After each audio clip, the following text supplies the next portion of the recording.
Assalaamu calaykum. Waxaad ku soo dhawaataan muuqaal cusub. Waxaan idin hayaa qiso oo ah mid ka duwan qisooyinkii hore. Waxayna ku dhacday gabar mu'minad ah, saalixad ah, waxayna leedahay sida tan. Walaal, waxaan jeclaaday wiil aan ilma adeernahay. Run ahaantii aad ayaan u jeclaaday. waxaan jeclaa inuu noqdo soojkayga xalaasha ah. Markastoo aan Allah baryo, waxaan ka baryi jiray inuu Allah ka dhigo soojkayga. alxamdulillaah, Allah ducadii wuu iga aqbalay. Wiilkii wuu isoo doontay. Maalintii uu soo doontay waxay ahayd maalintii nolosheeda ugu farxadda badneed.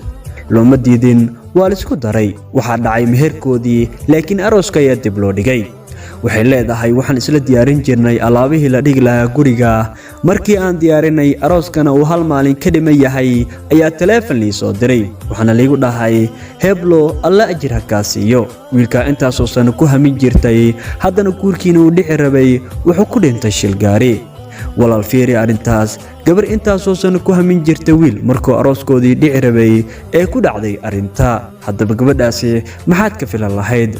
waxay leedahay waan sabray, ajar ayaan xisaabsaday.